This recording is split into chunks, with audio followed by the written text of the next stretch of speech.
السلام عليكم ورحمة الله وبركاته.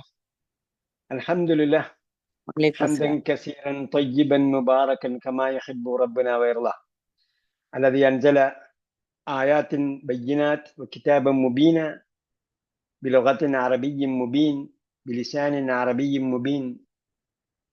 اللهم صل وسلم وبارك على نبينا محمد وعلى آله وصحبه أجمعين. أهلا وسهلا ومرحبا بكم إلى لقائنا الجديد من لقاءات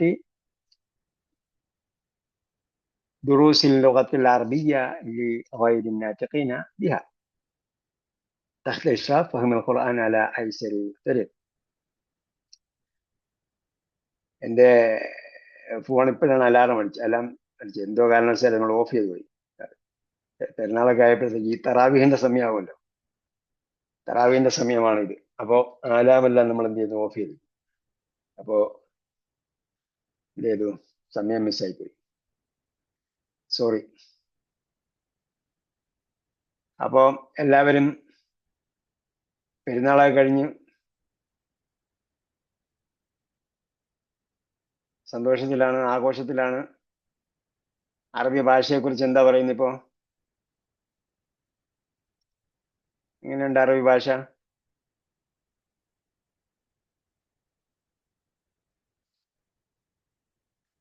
അറബി ഭാഷ എങ്ങനെയുണ്ട്, കേൾക്കുന്നുണ്ടോ? اللغة العربية سهلة. മാഷാ അല്ലാ മാഷാ അല്ലാ. ലോകത്തിൽ അറബിയത്ത് സഹലത്ത്.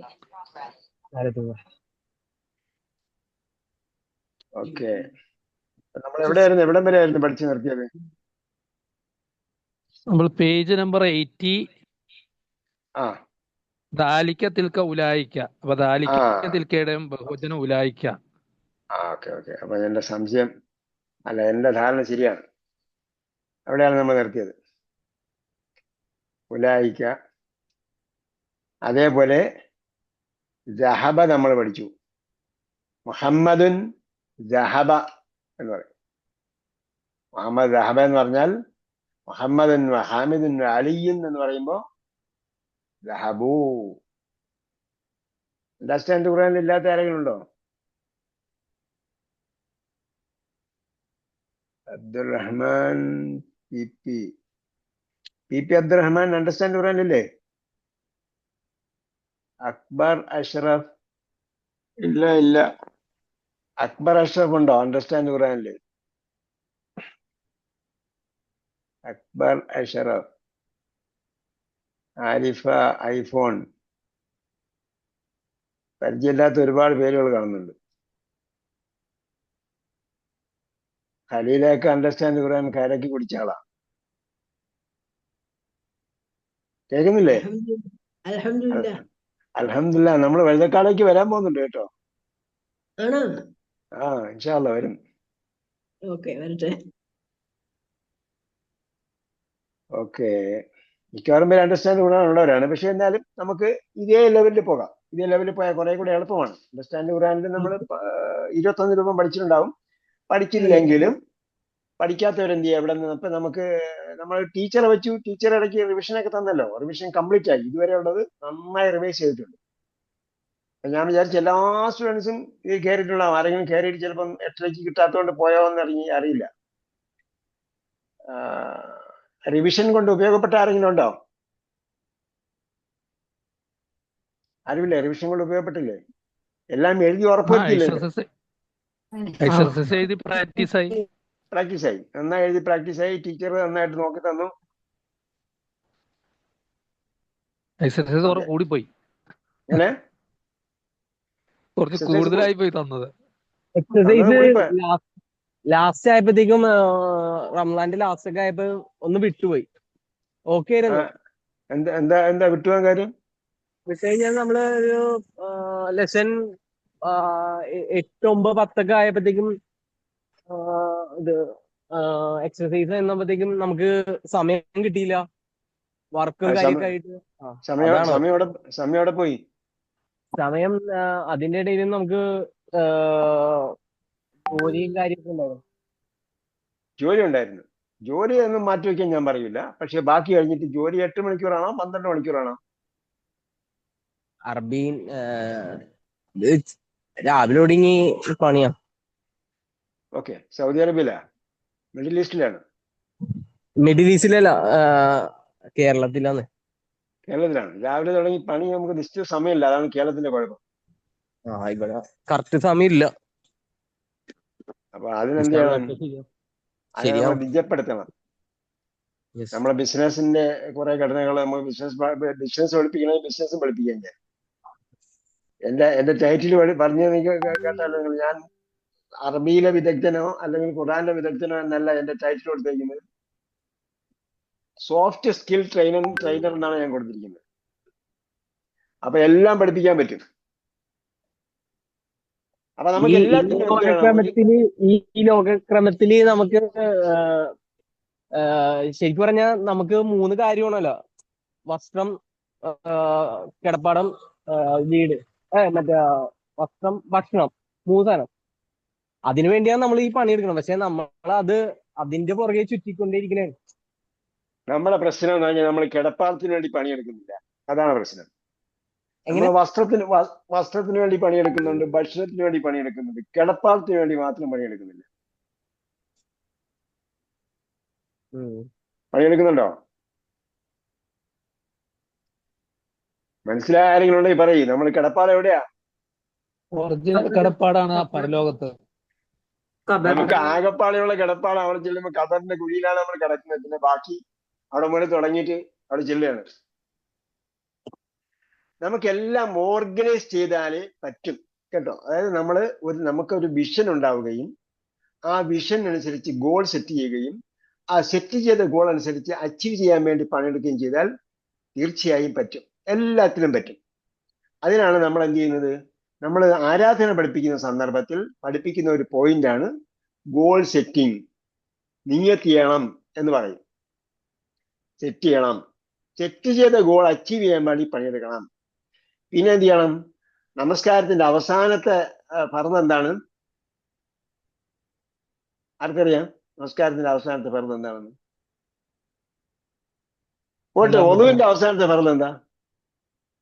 തർത്തീബ്, വഴിക്ക് വഴി. അത് തന്നെ, തർത്തീബ്. എന്താ തർത്തീബ് എന്ന് പറഞ്ഞാല്?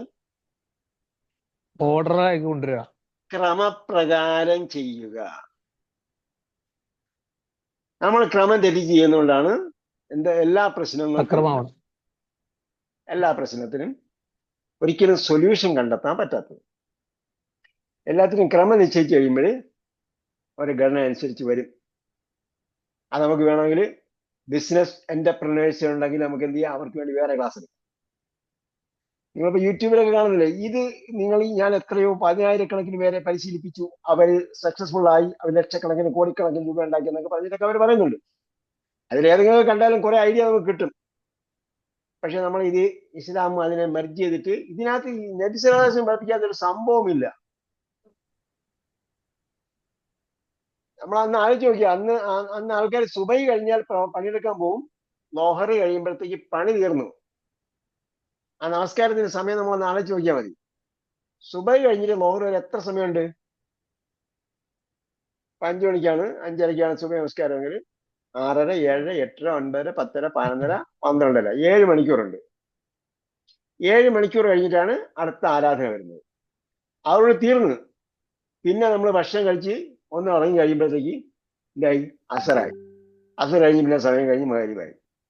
അപ്പൊ നമ്മുടെ പ്രോപ്പർ വർക്കിംഗ് ടൈം എന്ന് പറയുന്നത് രാവിലെ മുതൽ ഉച്ച കഴിയുന്നവരെയാണ്. ഈ ലോകക്രമത്തിൽ ക്രമം തെറ്റാം. അതിന് നമ്മൾ എന്ത് ചെയ്യണം? ബദൽ സംവിധാനങ്ങൾ ഓർഗനൈസ് ചെയ്യണം. ഓർഗനൈസ് ചെയ്യുമ്പോഴത്തേക്ക് നമ്മൾ ചിലപ്പോൾ എംപ്ലോയീസിനെ വെക്കേണ്ടി വരും, അല്ലെങ്കിൽ അസിസ്റ്റന്റിനെ വെക്കേണ്ടി വരും. അതുപോലെ സംവിധാനങ്ങളൊക്കെ നമ്മൾ ചെയ്യേണ്ടി വരും. ചെയ്യുമ്പോൾ നമുക്ക് ഓർഗനൈസ്ഡ് ആണെങ്കിൽ ഒരു പ്രോബ്ലം ഇല്ല. ലക്ഷക്കണക്കിന് രൂപയുടെ കച്ചവടം ചെയ്യുന്ന കമ്പോളത്തിലെ വലിയ വലിയ ബിസിനസ്മാൻമാർ നമ്മളെ ക്ലാസ് വന്നിരിക്കും. ഒരു സാധാരണ ഒരു മനുഷ്യൻ പോലെയാണ് വന്നിരിക്കുന്നത്. ഞാൻ പിന്നീടാണ് അറിയുന്നത് ഇയാൾ അവിടുത്തെ ഭയങ്കര കച്ചവടക്കാരനാണ്, ബിസിനസ്സുകാരനാണ്. കോഴിക്കോട്, മലപ്പുറം ആ ഭാഗത്തോടെയുള്ള ആളാണ്. പേര് പറഞ്ഞാൽ പിന്നെ ചിലപ്പോൾ അത് ഫ്ലാഷ് ആയിപ്പോകും. ഇങ്ങനെയുള്ള ഇനി ഇത്രയും പറഞ്ഞാൽ തന്നെ അറിയുന്ന ആൾക്കാരുണ്ടാവും. അപ്പോ അതേപോലെ ഡോക്ടർമാർ, എഞ്ചിനീയേഴ്സ്, അവരൊക്കെ അവരുടെ പണി കഴിഞ്ഞിട്ട് വന്നിരിക്കുന്നു. ചില സർജൻ പറയുന്നത് ഇത്ര 100 കണക്കിന് സർജറി ചെയ്തിട്ട് വരുന്ന സർജന്മാരെ ഉണ്ട്. 100 കണക്കിന് സർജറി ചെയ്തിട്ട് വന്നെന്നാ പറഞ്ഞു, 100-ലധികം. ചില ഡോക്ടർമാർ അന്ന് ഞാനിപ്പോ ഡെലിവറി എടുത്തിട്ട് രാവിലെ വരികയാണ്, അപ്പോൾ 1/2 മണിക്കൂർ ലേറ്റ് ആയി പറഞ്ഞു, രാവിലെ 7 മണിക്ക് ക്ലാസ് വരല്ലേ ആള്. അപ്പൊ അദ്ദേഹം ചിൽഡ്രൻസ് സ്പെഷ്യാലിറ്റി ഹോസ്പിറ്റലിന്റെ ഡയറക്ടറാണ്. ഇനി താഴോട്ട് വരുമ്പോൾ നിങ്ങളത് ജോലി ചെയ്യുന്ന എനിക്കറിയില്ല, അവിടെയാണ് പ്രശ്നം വരുന്നത്. അപ്പൊ നമ്മൾ എന്ത് ചെയ്യണം? സ്കിൽ ഡെവലപ്പ് ചെയ്യണം. സ്കിൽ ഡെവലപ്പ് ചെയ്താൽ നമുക്ക് എന്ത് ചെയ്യാൻ പറ്റും? ജോലി മാറ്റാൻ പറ്റും. അങ്ങനെ അൾട്ടർനേറ്റ് ഒരുപാട് സൊല്യൂഷൻസ് ഉണ്ട്. അപ്പൊ നമുക്ക് അതിലേക്ക് എല്ലാത്തിനും നമുക്കൊരു ഘടന നിശ്ചയിച്ചു കഴിഞ്ഞാൽ വരും. എന്നും ഒരു പണിയെല്ലാം ചെയ്തുകൊണ്ടിരിക്കണമെന്ന് അള്ളാഹു റസൂലും പറഞ്ഞിട്ടില്ലല്ലോ. നമുക്ക് പുതിയത് പഠിക്കണം. പുതിയത് പഠിക്കാത്തവൻ പഴയത് വെച്ച് തന്നെ ഇരിക്കുന്നവരെ സമയത്തോളം അവനൊരു യാതൊരു ഭാവിയുമില്ല. അതുകൊണ്ട് നമ്മൾ അണ്ടർസ്റ്റാൻഡിംഗ് ഖുർആനിൽ വരുമ്പോൾ നിങ്ങൾ പുതിയ ആയത്ത് പഠിക്കണം എന്നാണ് നമ്മൾ പറയുന്നത്. എന്തിനാ പുതിയ ആയത്ത് പഠിക്കാൻ? എപ്പോഴും നിങ്ങൾ ഫ്രഷ് ആയിട്ടുള്ള സംഭവം പഠിക്കാൻ പറയും. അണ്ടർസ്റ്റാൻഡിംഗ് ഖുർആന്റെ കുറെ ക്ലാസ് കേട്ടിട്ടുണ്ടെങ്കിൽ നിങ്ങൾ ഒരിക്കലും ഒരു സ്ഥലത്ത് തന്നെ നിന്നിട്ടുണ്ടാവില്ല. അങ്ങനെയാണ് ആൾക്കാർ പറയുന്നത്, ഞാൻ പറയുന്നതല്ല. അവർ ലൈഫ് ചേഞ്ച് ആയി എന്ന്, അത് ഞാൻ ഒരുപാട് പ്രശ്നങ്ങളൊന്നും ചെയ്യാറില്ല. അവർ ലൈഫ് ചേഞ്ച് ആയി, ഫാമിലി ചേഞ്ച് ആയി, കുട്ടികൾ ചേഞ്ച് ആയി എന്നൊക്കെ പറയും. അപ്പൊ എനിവേ, അപ്പൊ നമ്മൾ അതിലേക്ക് പോകുന്നില്ല. നിങ്ങളെന്നെ പേഴ്സണായിട്ട് വിളിക്കൂ. പേഴ്സണായിട്ട് വിളിച്ചാൽ നമുക്ക് എന്തെങ്കിലുമൊക്കെ സൊല്യൂഷൻ പറഞ്ഞു തരാൻ പറ്റും. ടൈം നമുക്ക് പറ്റാത്തവർ, ടൈം തികയാത്തവർ. ഞാൻ യഥാർത്ഥത്തിൽ വിചാരിച്ചെന്ന് പറഞ്ഞാൽ, നോമ്പായതുകൊണ്ട് നോമ്പിനും ഖുർആൻ പാരായണത്തിനും അതേപോലെ ദിക്റിനും സലാത്തിനും തറാവീഹ് നമസ്കാരത്തിനും ഒക്കെ കൂടി സമയങ്ങൾ പോയി. അതുകൊണ്ട് അറബി പഠിക്കാൻ പറ്റിയില്ല എന്നതാണ് പറയാൻ പോയത് എന്നാണ് ഞാൻ വിചാരിച്ചത്. അങ്ങനെയാണെങ്കിൽ നമ്മൾ റമദാൻ മാസത്തിൽ ചെയ്ത ഏതൊരു ആരാധനയെക്കാളും പ്രധാനപ്പെട്ടതാണ് അറബി ഭാഷ പഠിക്കൽ. സംശയമുണ്ടോ? സംശയം ഉണ്ടെങ്കിൽ പിന്നെ വിശദീകരിക്കേണ്ടുള്ളൂ, സംശയം ഇല്ലെങ്കിൽ വിശദീകരിക്കേണ്ട കാര്യം. അതും ഈ പറഞ്ഞതുവരെ എന്ത് ചെയ്യാൻ നമുക്ക് ഓർഗനൈസ് ചെയ്താൽ, അങ്ങോട്ടും ഇങ്ങോട്ടൊക്കെ മാറ്റിയാൽ, നമ്മൾ ഏറ്റവും പ്രൈം ടൈമിൽ 3 റക്അത്ത് 5 റക്അത്ത് നമസ്കരിച്ചാൽ നിങ്ങൾ ആ ദിവസം മുഴുവൻ നിസ്കരിച്ചതിന്റെ പ്രതിഫലം കിട്ടും.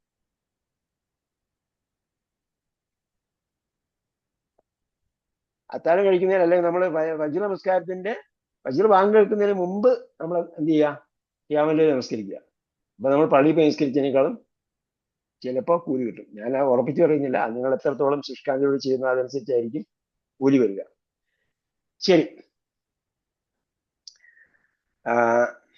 വേറെ എന്തെങ്കിലും സംശയം ഉണ്ടെങ്കിൽ പേഴ്സണലി വിളിക്കും. കലിമാത്തുൽ ജദീദ ദഈഫത്തിന്റെ ബഹുവചനമാണ് ലആഫുൻ. ലആഫുൻ ഖുർആനിൽ നമ്മൾ അതിനു മുമ്പേ മുഹമ്മദ്, നമ്മൾ സാധാരണ ദഹബ മുഹമ്മദ് എന്നുള്ള പറയുന്നത് തിരിച്ചുവിട്ട എന്താ? മുഹമ്മദ് ദഹബ എന്ന് പറയാൻ കാരണം എന്താ? രണ്ടും പറയാമോ? രണ്ടും പറയാം. മുഹമ്മദ് ദഹബ എന്ന് പറയാം, ദഹബ മുഹമ്മദ് എന്നും പറയാം. ഇവിടെ പഠിപ്പിക്കുന്നതിന്റെ ഒരു ക്രമത്തിൽ എന്ത് ചെയ്തിരിക്കുകയാണ്? ഉപയോഗിച്ചിരിക്കുകയാണ്. അതായത് ദഹബ എന്ന് പറഞ്ഞു കഴിയുമ്പോൾ പിന്നെ നമ്മള് അവൻ പോയി എന്നല്ലേ പറയുക. അപ്പം അവൻ എടുക്കേണ്ടി വരും. അതുകൊണ്ടാണ് ദഹബ മുമ്പേ പറയാതിരുന്നത്. ദഹബ മുഹമ്മദുൻ എന്ന് പറയുന്നതിന് വരെ മുഹമ്മദുൻ ദഹബ എന്ന് പറഞ്ഞപ്പോൾ എന്തായി? ആ പ്രശ്നം തീർന്നത്. മുഹമ്മദിൻ ആദ്യം പറഞ്ഞതുകൊണ്ട് പിന്നെ ദഹബ എന്ന് പറയുമ്പോൾ, അവൻ എന്ന് പറയുമ്പോൾ മുഹമ്മദ് എന്നായി. മനസ്സിലാക്കും? ഓക്കെ, ആ ക്രമത്തിലാണ് പഠിപ്പിക്കുന്നത്. പിന്നെ മുഹമ്മദിൻ ഹാമിദിൻ അലിയും ബഹുവചനം വന്നപ്പോൾ ദഹബൂ എന്നായി. അപ്പോൾ ഇവരെല്ലാവരെയും കുറിച്ച് പറഞ്ഞപ്പോൾ അവർ പോയി എന്ന് പറഞ്ഞപ്പോൾ എന്തായി? സംഗതി മനസ്സിലായി. അവർ എന്ന് പറഞ്ഞ ആരാണെന്ന്. ദഹബ ആദ്യം പറഞ്ഞു കഴിഞ്ഞാൽ ദഹബ അവൻ എന്നത് ആദ്യം വരും. പിന്നെ അതിലെ വിശദീകരണം നമ്മൾ വേറെ പറയേണ്ടി വരും. ഓക്കെ, അത് കഴിഞ്ഞിട്ട് മറിയമു ദഹബത്ത്. അണ്ടർസ്റ്റാൻഡ് ഖുർആൻകാർ ഇത് പഠിച്ചിട്ടുണ്ട്. മറിയമൻ ഹുവ ദഹബ ഹിയ ദഹബത്ത് പഠിച്ചു. പക്ഷെ അണ്ടർസ്റ്റാൻഡ് ഖുർആൻ പഠിക്കാത്ത ഒരു സംഭവം ഇവിടെ ഇതിന്റെ കൂട്ടത്തിൽ നമ്മൾ പഠിച്ചിട്ടുണ്ട്. എന്താ? മറിയമു ആമിനത്തു ഫാത്തിമത്തു 3 പേരും വന്നപ്പോൾ എന്തായി? ദഹബന. അപ്പം ഹുവ ദഹബ ഹിയ ദഹബത്ത് വരെ പഠിച്ചു തീർന്നവർ എന്ത് ചെയ്യുക? ഹുന്ന ദഹബിന കൂടി ചേർക്കുക. ഹുന്ന ദഹബിന. അപ്പൊ വലത്തോട്ട് കൈ ചൂണ്ടിയിട്ട് നമ്മൾ ഹുവ ദഹബ ഹും ദഹബൂ എന്ന് പറഞ്ഞു. അപ്പൊ അവസാനം എന്ത് ചെയ്യണം? ഹിയ ദഹബത്ത് ഹുന്ന ദഹബിന. അപ്പൊ ആ പെണ്ണുങ്ങൾ പോയി. അപ്പൊ മറിയമു ആമിനത്തു ഫാത്തിമത്തു ബഹുവചനം വന്നപ്പോൾ എന്തായി? ദഹബിന എന്ന് വന്നു. കലിമാത്തുൽ ജദീദ് ഇപ്പൊ പറഞ്ഞ വാക്കുകളൊക്കെ നിങ്ങൾ ഖുറാനിൽ ഈ പാഠം പഠിച്ചതിന് ശേഷം ഈ വാക്കുകൾ ഖുറാനിൽ കണ്ടെത്തിയ ആരെങ്കിലും ഉണ്ടോ? ആരും കണ്ടെത്തിയില്ല. ഉമ്മഹാത്തിനെ കണ്ടായിരുന്നോ ഖുറാനിൽ?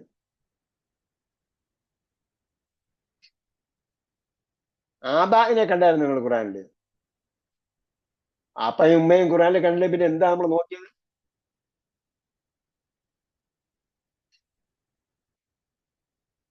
പിന്നെ ലൈഫിൻ ലിആഫിനെ കണ്ടായിരുന്നോ? ലിആഫിനെ കണ്ടായിരുന്നോ? ലിആഫ്. അപ്പൊ ഖുർആനിനെ കുറിച്ച് എല്ലാരും പറയുന്നത് എന്താ? ഖുർആൻ മനുഷ്യനെ കുറിച്ച് പറയുന്നതാണെന്ന് പറഞ്ഞു. അപ്പൊ ദുർബലരെ കുറിച്ച് പറഞ്ഞിട്ടുണ്ടോ ഖുർആനില്? എന്താ പറയുക, മാർജിനലൈസ്ഡ് ആൾക്കാർ, കാറ്റഗറി, പാർശ്വവൽകൃത സമൂഹത്തെ കുറിച്ച് ഖുർആനിൽ പറഞ്ഞിട്ടുണ്ടോ? അത് ഒരു പ്രധാന വിഷയമാണ്. ഫുഖറാ പറഞ്ഞിട്ടുണ്ട്, അതേപോലെ ലിആഫ് പറഞ്ഞിട്ടുണ്ട്, മസാക്കീന് പറഞ്ഞിട്ടുണ്ട്, അവരുടെ അവകാശങ്ങളെ കുറിച്ച് പറഞ്ഞിട്ടുണ്ട് ഖുർആൻ. ഹക്ക് ലിശ്ശാഇലി, ചോദിക്കുന്നവർക്കുണ്ടെന്ന് പറഞ്ഞു. പിന്നെ അവരെ കുറിച്ച് മാത്രമല്ല ഖുർആൻ പറയാ, ഖുർആൻ സമഗ്രം സമ്പൂർണമാണ്. ഇപ്പോഴും ചർച്ച ചെയ്യുന്ന ഒരു വിഷയമുണ്ട്, നിങ്ങൾ ശ്രദ്ധിച്ചായിരുന്നോ? ഒരു പാർട്ടി കോൺഗ്രസ് നടന്ന് അടുത്ത പാർട്ടി കോൺഗ്രസ് നടക്കാൻ പോകുന്നു. അപ്പൊ ചർച്ച ചെയ്തത് എന്താ? തൊഴിലാളികളുടെ സംഘമാണെന്ന്. അപ്പൊ മുതലാളിമാരോട് പോകും.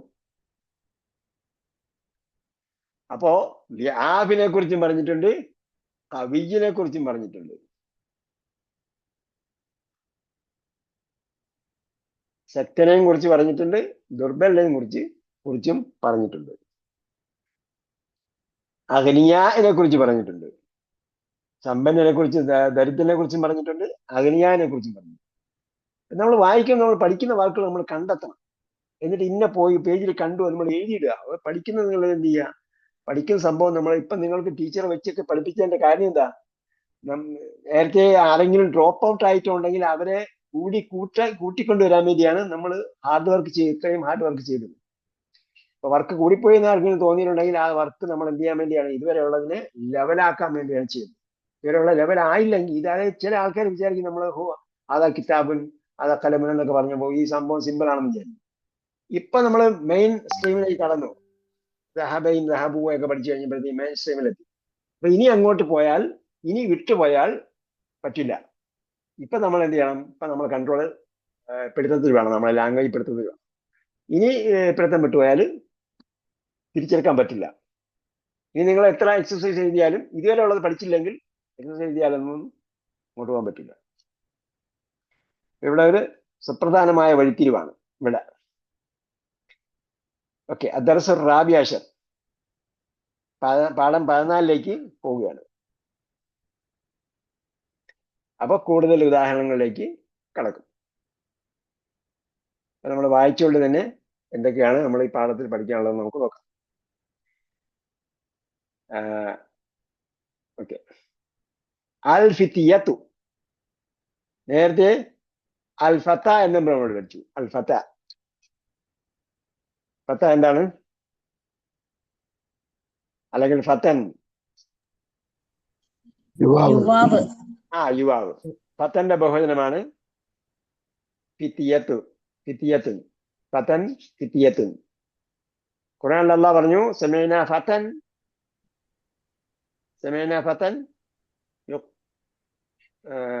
യദ്കുറുഹും യുഖാൽ ലഹു ഇബ്രാഹിം. ഇബ്രാഹിം നബി അലൈഹി സ്വലാമിനെ കുറിച്ച് യുവാവ് എന്ന് എടുത്തു പറഞ്ഞു. കേട്ടാ, അത് കഴിഞ്ഞിട്ട് ഫിത്തിയത്ത് എവിടെയാ വായിച്ചത് നിങ്ങൾ? നമ്മൾ ഖുർആൻ വായിക്കുന്ന കൂടുതലുകൊണ്ടാണ് നിങ്ങൾക്ക് ഓർമ്മ വരാത്തത്. സൂറത്ത് അൽ കഹ്ഫിൽ. മാഷാ അല്ലാഹ്.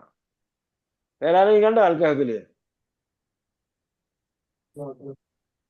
ഇന്നഹും ഫിത്തിയത്തുൻ, അവർ യുവാക്കളായിരുന്നു. അപ്പൊ നമ്മൾ ഈ ചെറുപ്പക്കാരെയും തഴഞ്ഞളയരുത്. കാരണം ഖുർആൻ നേരത്തെ പറഞ്ഞതുപോലെ തന്നെ ചെറുപ്പക്കാരെ കുറിച്ച് എടുത്തു പറഞ്ഞ എടുത്തു പറഞ്ഞ ഒരു ഫിലോസഫി ഉണ്ടെങ്കിൽ അത് ഖുർആൻ മാത്രമേ ഉള്ളൂ, അല്ലേ? ഖുർആൻ മാത്രമേ ഉള്ളൂ ചെറുപ്പക്കാരെ കുറിച്ച് പറഞ്ഞു. അവിടെ 2-3 സ്ഥലങ്ങളിൽ ആവർത്തി പറഞ്ഞുള്ളൂ യുവാക്കളെ കുറിച്ച്. അത് ഫിത്തിയത്ത്. അപ്പൊ യുവാക്കൾ എന്ത് പറഞ്ഞു? അസ്സലാമു അലൈക്കും എന്ന് പറഞ്ഞു. ഹാമിദ്. അപ്പൊ ഹാമിദ് പറഞ്ഞു വഅലൈക്കും അസ്സലാം വറഹ്മത്തുള്ളാഹി വബറകാത്തു. വഅലൈക്കും അസ്സലാം. ഹാമിദ് വഅലൈക്കും അസ്സലാം എന്ന് പറഞ്ഞു. വറഹ്മത്തുള്ളാഹി വബറകാത്തു. റഹ്മത്തുള്ളാഹിയും ബറകാത്തും പറഞ്ഞു. ഇവിടെ നമ്മൾ മനസ്സിലാക്കിയെന്ന് പറഞ്ഞാല് അസ്സലാമു അലൈക്കും എന്നത് ഒരു കോമൺ യൂസേജ് ആണ്, അറബികൾക്കിടയിലുള്ള കോമൺ യൂസേജാണ്. അസ്സലാമു അലൈക്കും എന്ന് ക്രിസ്ത്യാനികളും പറയും, മുസ്ലിങ്ങളും പറയും, അറബികളെല്ലാവരും അസ്സലാമു അലൈക്കും പറയും. ഞാൻ എല്ലാത്തരം ആൾക്കാരുമായിട്ടും വർക്ക് ചെയ്തിട്ടുണ്ട്. അവർ വന്നിട്ട് നമ്മുടെ ബോസന്മാരായിട്ട് വർക്ക് ചെയ്തിട്ടുണ്ട്. അവർ ആ ബോസുമാരായിരുന്നു. ആ ബോസ് വന്നിട്ട് അസ്സലാമു അലൈക്കും നജും. എരിത്രക്കാരുണ്ട്, മുസ്ലിം അല്ലാത്ത ആൾക്കാർ. അതേപോലെ ലബനാനികളുണ്ട്, മുസ്ലിം അല്ലാത്തവർ. അവർ വന്നിട്ട് അസ്സലാമു അലൈക്കും പറയുന്നത്. നമ്മുടെ നാട്ടിലൊക്കെ സലാം പറയുമ്പോൾ നമുക്ക് ഒരു ഇത് തോന്നുന്നു, നമ്മൾ അവരോട് പറയാൻ പറ്റുമോ, അവർ ഇങ്ങോട്ട് പറയാൻ പറ്റുമോ, നമ്മളെ ഭയങ്കര ചർച്ചയാണ്. അവർക്ക് അങ്ങനെയൊന്നുമില്ല. അസ്സലാമു അലൈക്കും. പിന്നെ അവർ ഗുഡ് മോർണിംഗ് ഗുഡ് ആഫ്റ്റർനൂൺ എന്നൊക്കെ പറയാം, അത് വേറെ കാര്യം. ജോലിയുടെ ഭാഗമായിട്ട് ഈ ലാംഗ്വേജ് ഉപയോഗിക്കുന്നത് അങ്ങനെയുണ്ട്. ചില ഫ്രഞ്ച് ആൾക്കാരൊക്കെ വന്നിട്ട് അസ്സലാമു അലൈക്കും പറയും. ഫ്രഞ്ച് ആൾക്കാരെന്ന് പറഞ്ഞിട്ട് അസ്സലാമു അലൈക്കും പറയുന്നത്.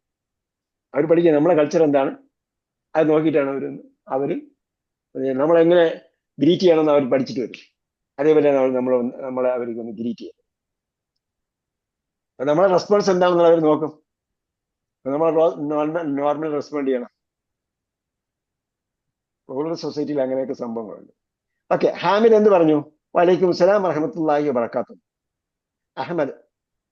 അഹദുൽ ഫിത്തിയത്തി. അപ്പൊ അവിടെ ശ്രദ്ധിക്കേണ്ടത് അഹദുൽ ഫിത്തിയത്ത്. ഫിത്തിയത്ത് എന്ന് പറയുന്നത് ബഹുവചനമാണ്. അഹദുൽ ഫിത്തിയത്ത് എന്ന് പറഞ്ഞാൽ യുവാക്കളിൽ ഒരാൾ. യുവാക്കളിൽ ഒരാൾ. അഹദു തുല്ലാബ് എന്ന് പറഞ്ഞാൽ സ്റ്റുഡൻസിൽ ഒരാൾ.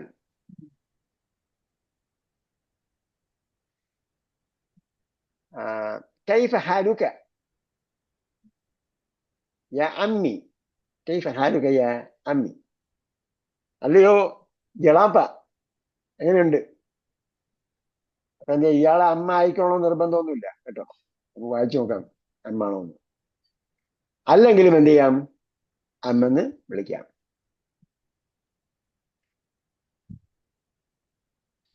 അവിടെ പറയുന്നത് താഴെ അബൂക്കും സദീഖിയത്. അപ്പ എന്താണ്? എന്റെ സദീഖാണ്. അപ്പൊ അതുകൊണ്ട് പാപ്പാടെ അനിയനായതുകൊണ്ട് പറഞ്ഞല്ല. പകരം എന്താണ്, നമ്മൾ സാധാരണ അങ്കിൾ എന്ന് വിളിക്കുന്ന പോലെയാണ് അവര് അമ്മ എന്ന് പറയുന്നത്. യഥാർത്ഥത്തിൽ അമ്മ എന്ന് പറഞ്ഞാൽ പിതാവിന്റെ സഹോദരൻ എന്നാണ് ഭാഷാർത്ഥം. നമ്മള് അമ്മാവൻ, മലയാളത്തിൽ ഇക്ക എന്നൊക്കെ വിളിക്കും, മാമ എന്ന് വിളിക്കും. അതേപോലെ മുതിർന്നയാളെ റെസ്പെക്ട് ചെയ്ത് വിളിക്കുന്നത് അറബികൾ അധികവും വിളിക്കുന്നത് അമ്മ എന്ന രീതിയിലാണ്. കുറച്ചുകൂടി ഇസ്ലാമിസ്റ്റുകളായ ആൾക്കാർ അഹ് എന്ന് വിളിക്കും, സഹോദര എന്ന്. അഹി. അപ്പൊ സഹോദരൻ എന്ന് വിളിക്കും മിക്കവാറും എന്തായിരിക്കും, സെയിം ഏജോ അല്ലെങ്കിൽ അതുപോലുള്ള ഒരു നോർമൽ അവസ്ഥയിലുള്ള ആൾക്കാർ തമ്മിലായിരിക്കും അഹ് എന്ന് ഉപയോഗിക്കുക. മുതിർന്നയാൾ താഴോട്ട് അഹ് എന്ന് ഉപയോഗിക്കും. താഴെയുള്ള ആൾ മുതിർന്ന ആളെ എന്ത് ചെയ്യും, അവരെ റെസ്പെക്ട് ആയിട്ടുള്ള വേറെ എന്തെങ്കിലും പദം, ഷേഖ് അതുപോലുള്ള പദങ്ങളായിരിക്കും ഉപയോഗിക്കുക. അതായത് മാനിച്ചുണ്ട്. അഹ് എന്ന് വിളിച്ചുകൊണ്ട് കുഴപ്പമൊന്നുമില്ല. അപ്പൊ ഇവിടെ എന്താണ്, കൈഫ ഹാലുക യാ അമ്മി. അപ്പൊ എളാപ്പ എങ്ങനെയുണ്ടെന്നാണ് ഭാഷാർത്ഥം. നമ്മൾ പറയുന്ന പോലെ അമ്മാവ, മാമ എന്നെങ്ങനെയുണ്ട്, കൈഫ ഹാലുക. ഹാമിദ് അന ബിഖൈരിൻ വൽഹംദുലില്ലാ. അപ്പൊ എന്താ പറയേണ്ടത് ഒരാളെ കൈഫ ഹാൽ ചോദിച്ചാലും? എംഷി, അങ്ങനെ അങ്ങ് പോകുന്നു. മലയാളത്തിൽ എന്താ നമ്മൾ പറയാ? എന്തൊക്കെയാണ് വിഷയം എന്ന് ചോദിച്ചാൽ അങ്ങനെ അങ്ങ് പോവാണ്. അറബികൾ പറയും എംഷി എന്ന് പറയും, പോവാണ്. അവരും പറയും. പക്ഷെ അതെന്തല്ല, ഇസ്ലാമിക സംസ്കാരമല്ല. ഇസ്ലാമിക സംസ്കാരം എന്ന ഹയർ എപ്പോഴും ഹയറാണ്. ഞാൻ മറ്റേയാളെക്കാളും എന്തായാലും ഹയറിലാണ്. ഹയർ, അൽഹംദുലില്ലാ. അൽഹംദുലില്ലാ എന്ന് പറഞ്ഞതുകൊണ്ട് മാത്രം ഒരു യൂറോപ്യൻ ഇസ്ലാം സ്വീകരിച്ചെന്നാ പറയുന്നത് ഈജിപ്തിൽ വെച്ച്. കാരണം അൽഹംദുലില്ലാ എന്ന് പറഞ്ഞ ചെരുപ്പ് കുത്തിയാണ്, കോബ്ലർ. അയാളെ ഷൂ തുടച്ചതിന് ശേഷം അയാൾ ചോദിച്ചു ഹൗ ആർ യു എന്ന് ചോദിച്ചു. അപ്പൊ അയാൾ പറഞ്ഞു, കുട്ടി പറഞ്ഞു അൽഹംദുലില്ലാ, ചെറിയ കുട്ടിയായിരുന്നു. പക്ഷെ ഇയാൾ ഇംഗ്ലീഷൊക്കെ ചോദിച്ചില്ല, അയാൾക്ക് എന്താണ് പറഞ്ഞിട്ട് മനസ്സിലായില്ല. നീ എന്താണ് അൽഹംദുലില്ലാ എന്ന് പറഞ്ഞാൽ എന്ന് അയാൾക്ക് പറഞ്ഞു മനസ്സിലാക്കാൻ പറ്റിയില്ല. അയാൾ പിന്നീട് അതിപ്പോ അതിനെ കുറിച്ച് പഠിച്ചു, അൽഹംദുലില്ലാ എന്താ എന്ന് പറഞ്ഞാൽ എന്താണെന്ന്. ഇപ്പൊ പ്രൈസ് ടു ഗോഡ് എന്നാണ്, ദൈവത്തിന് സ്തുതി എന്നാണ്. അപ്പൊ ഈ ചെറിയ ചെരുപ്പ് കുത്തിയായ ഒരു കുട്ടിക്ക് പോലും ദൈവത്തെ സ്തുതിക്കുന്നു എന്ന് എങ്ങനെയുണ്ട് ഹവാറി ചോദിച്ചപ്പോൾ അൽഹംദുലില്ലാ എന്ന്. അങ്ങനെ അയാൾ ഇതിനെക്കുറിച്ച് പഠിക്കുകയും ഇസ്ലാമിലേക്ക് വരികയും ചെയ്യുന്നതാണ് പറഞ്ഞത്. നമ്മൾ ചെറിയ ഒരു കണക്ഷൻ പ്രോബ്ലം ഉണ്ട്, ഇടയ്ക്ക് ഡിസ്കണക്ട് ആയാൽ വീണ്ടും കയറിയാൽ മതി കേട്ടോ. ഓക്കെ. كيف حالك يا أمي؟ أنا بخير والحمد لله. الله كسبي. كيف حالكم؟ من أنتم؟ അപ്പൊ അദ്ദേഹം ചോദിച്ചു കൈഫ ഹാലുക്കും. കുട്ടികൾ എന്താ ചോദിച്ചത്? അഹദുൽ ഫിത്തിയത്തി, യുവാക്കളിൽ ഒരാൾ ചോദിച്ചത് കൈഫ ഹാലുക്ക. അപ്പൊ ഹാലുക്ക, താങ്കളുടെ അവസ്ഥ എന്താണ്? അമ്മി. അമ്മ എന്ത് പറഞ്ഞു? അന ബിഖൈരിൻ എന്ന് പറഞ്ഞു, ഞാൻ നന്മയിലാണ്, ഗുണത്തിലാണ്, നല്ല അവസ്ഥയിലാണ്, അൽഹംദുലില്ലാ, അല്ലാഹു സ്തുതി. കൈഫ ഹാലുക്കും. അപ്പൊ ഫിത്തിയത്ത് ആയതുകൊണ്ട് എന്ത് ചെയ്തു? കൈഫ ഹാലുക്കും. ഫിത്തിയത്തിൽ അവസാനം താഴെ ഉണ്ടെങ്കിലും ഫിത്തിയത്ത് എന്താണ്? യുവാക്കളാണ് കേട്ടോ. അപ്പൊ ആണുങ്ങളുടെ അവസാനത്തിനും താ വരും, ആണിന്റെ അവസാനത്തിനും താ വരും. തൊൽഹത്ത്, അതേപോലെ തൊൽഹത്ത് താഴെയുള്ള വേറെ നാമങ്ങളുണ്ട്. ഹംസത്ത് ഒക്കെ എന്താണ്? താഴെയുള്ള പദങ്ങളാണ്, അത് ആണുങ്ങളുടെ പേരാണ്. അഹുന്റെ ബഹുവചനം യഹ്വത്ത് എന്നാണ്. അവിടെ ആണുങ്ങളുടെ അവസാനം അക്ഷരാർത്ഥത്തിൽ തന്നെ ഭാഷയിൽ ഉപയോഗിക്കുന്നതാണ്. മറ്റേത് പേരാണെങ്കിൽ പോലും, ആണെന്ന് വെച്ചാൽ പോലും ഇവിടെ ഭാഷയിൽ തന്നെ താഴെയുള്ള പുല്ലിംഗ നാമങ്ങളുണ്ട്, പുല്ലിംഗ പദങ്ങളുണ്ട്. അതിലൊന്നാണ് ഫിത്തിയത്ത്, യഹ്വത്ത് ഒക്കെ. അന ബിഖൈരി അൽഹംദുലില്ലാ കൈഫ ഹാലുക്കും നഹ്നു. അപ്പൊ അഹദുൽ ഫിത്തിയത്തിനെ കുറിച്ചാണ് പറഞ്ഞത്. നഹ്നു അബ്നാഉ ദുക്തൂരി മൂസ. ഞങ്ങൾ ആരാണ്? അബ്നാ ആണ്. അബ്നാന്റെ അർത്ഥം എന്താ? അബ്നാ, ആൺമക്കൾ. അബ്നാന്റെ ഏകവചനമാണ് ഇബ്നുൻ. ഇബ്ന്റെ ബഹുവചനമാണ് അബ്നാ. അപ്പം ഖുർആനിൽ ഇബ്നുണ്ട്, അബ്നാ ഉണ്ട്. രണ്ട് വാപ്പയും മക്കളെ വരുന്ന അടുത്തടുത്ത് തന്നെ പറഞ്ഞു. അബാഉക്കും അബ്നാഉക്കും അല്ലെ. നഹ്നു അബ്നാഉ ദുക്തൂരി മൂസ. ഞങ്ങൾ ദക്തൂർ മൂസയുടെ ആൺമക്കളാണ്. അദ്ദക്തൂർ മൂസ. അപ്പൊ ഡോക്ടർ മൂസ എന്ന് പറയുന്നതിന് എന്താ ഉപയോഗിക്കുന്നത്? അദ്ദക്തൂർ മൂസ. അപ്പൊ അബ്നാഇനെ എന്ത് ചെയ്തു? ദക്തൂരിലേക്ക് ഇളാഫത്ത് ചെയ്തിരിക്കുകയാണ്. അബ്നാ ദക്തൂരി. ഡോക്ടർ എന്നത് എന്താണ്? ടൈറ്റിലാണ്. ടൈറ്റിലാണെങ്കിലും ടൈറ്റിൽ എന്ത് ചെയ്യുന്നത്? ടൈറ്റിൽ ഒരു ഗ്രാമറിന്റെ ഒരു പൊസിഷൻ വന്നാൽ, സെന്റൻസിന്റെ പൊസിഷൻ വന്നാൽ അതിനും എന്ത് ചെയ്യണം? ഗ്രമറ്റിക്കൽ അടയാളം കൊടുക്കണം. അപ്പൊ അബ്നാ ദക്തൂരി, ഞങ്ങൾ ഡോക്ടറിന്റെ മക്കളാണ്. പിന്നെ ആ ടൈറ്റിലിന് ശേഷം വരുന്ന വാക്കെന്തായിരിക്കും? ടൈറ്റിലിന്റെ പകരം വന്ന വാക്കായിരിക്കും. അങ്ങനെയാണ് ഗ്രമറ്റിക്കൽ യൂസേജ്. ഞങ്ങൾ അബ്നാ ദക്തൂർ എന്ന് പറഞ്ഞുകൂടി സെന്റൻസ് പൂർണ്ണമായി. ഞങ്ങൾ എന്താണ്? ഡോക്ടറിന്റെ മക്കളാണ്. പിന്നെ പറയുന്നത് എന്താണ്? ഏത് ഡോക്ടർ എന്നാണ്.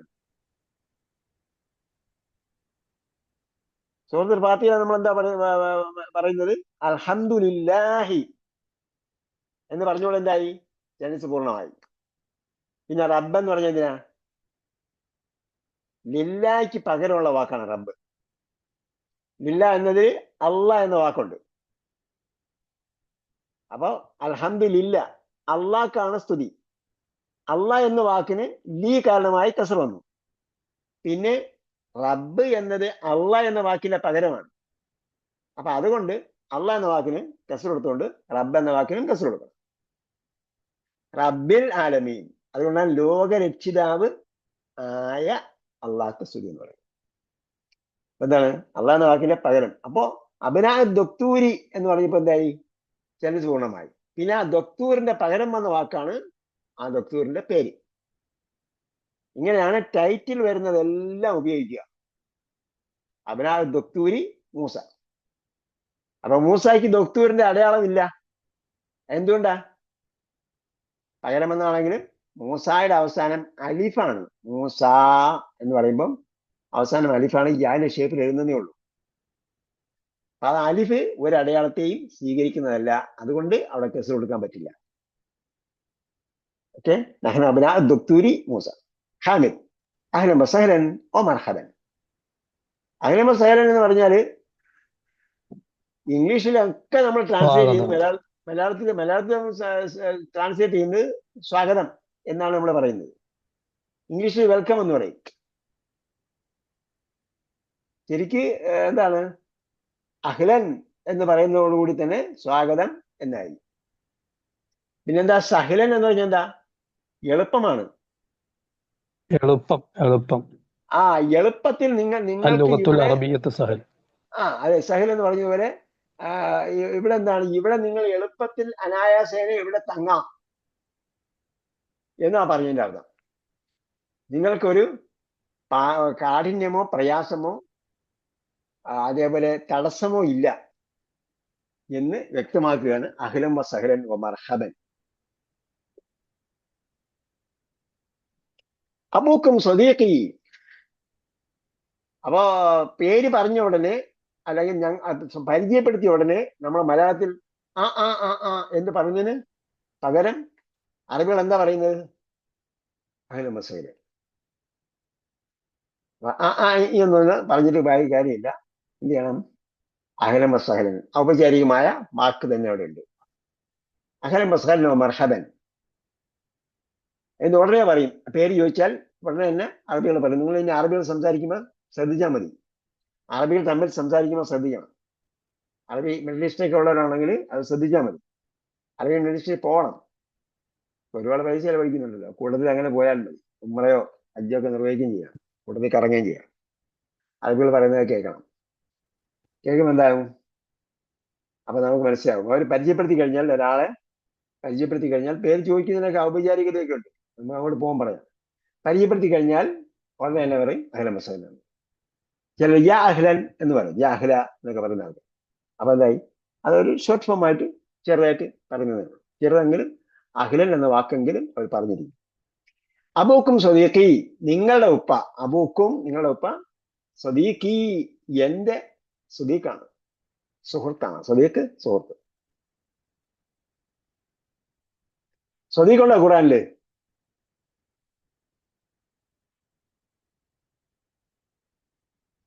ഔ സ്വദീഖിക്കും കേട്ടാ, ഉണ്ട് ഖുറാനില്.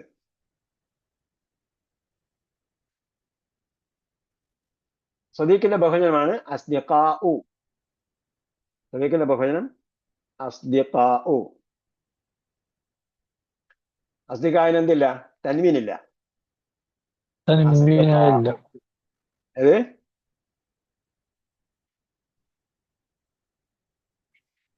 അതിന് അമ്മുക്കും ഷേഖ് ഈസ. അപ്പൊ ഇവിടെ അമ്മ എന്ന് പറയുന്നത് ഒറിജിനൽ അമ്മ, പിതൃവ്യൻ അല്ലെങ്കിൽ പിതാവിന്റെ സഹോദരൻ. അതിന് അമ്മുക്കും, നിങ്ങളുടെ അമ്മ എവിടെ? അമ്മന് എന്താ അർത്ഥം പറഞ്ഞത്? പിതാവിന്റെ സഹോദരൻ. ആ, പിതാവിന്റെ സഹോദരൻ. അപ്പൊ അമ്മിന്റെ കൂടെ താഴ്ചയാണ് എന്താവും? സഹോദരി. എന്ന് പറഞ്ഞാൽ സഹോദരി, പിതാവിന്റെ സഹോദരി. കേട്ടാ, എന്ത് പേര് മലയാളത്തിൽ പറഞ്ഞാൽ പിതാവിന്റെ സഹോദരിയാണ് അമ്മത്ത്. അമ്മ പിതാവിന്റെ സഹോദരൻ, അമ്മത്ത് പിതാവിന്റെ സഹോദരി. അപ്പൊ ഇവിടെ നമ്മൾ ടൈറ്റിൽ നോക്കുക. നേരത്തെ പറഞ്ഞ പോലെ നഹ്നു അബ്നാ ദുക്തൂരി എന്ന് പറഞ്ഞു. ഇവിടെ അതിന് അമ്മുക്കും ഷേഖു, നിങ്ങളെ പിതൃഭ്യനായ ഷേഖ് എവിടെയെന്ന്. അത് കഴിഞ്ഞിട്ട് ആ ഷേഖിന്റെ പകരം വന്ന വാക്കാണ് ഈസ. നേരത്തെ പറഞ്ഞ പോലെ ഇവിടെ ഷേഖിന് ലമ്മാണ്. ഈ ലമ്മിന് ഈശയ്ക്ക് ലമ്മ് കൊടുക്കാൻ പറ്റില്ല. നേരത്തെ പറഞ്ഞ പോലെ അവിടെ എന്താണ്, അലിഫാണ് അവസാനത്തിൽ. അലിഫിന് ഒരടയാളവും സ്വീകരിക്കില്ല. യാന്റെ ഷേപ്പിൽ എഴുതുന്നെങ്കിലും മൂസായും മെയ്സായും അവസാനം അലിഫാണ്. അപ്പൊ അവിടെ അലിഫ് അടയാളം സ്വീകരിക്കാത്തതുകൊണ്ടാണ് ആ അടയാളം അവിടെ പ്രകടമാകാത്തത്.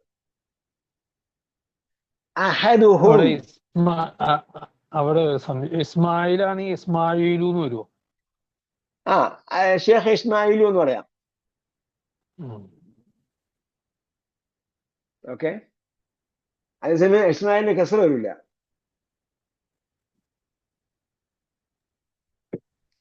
ഇസ്മായിലിന് കസർ വരില്ല. കസർ വരുന്ന സമയത്ത് എന്ത് കൊടുക്കും? ഫത്തഹ കൊടുക്കും. നിങ്ങൾ ഖുർആൻ വായിക്കുമ്പോൾ ശ്രദ്ധിക്കുക.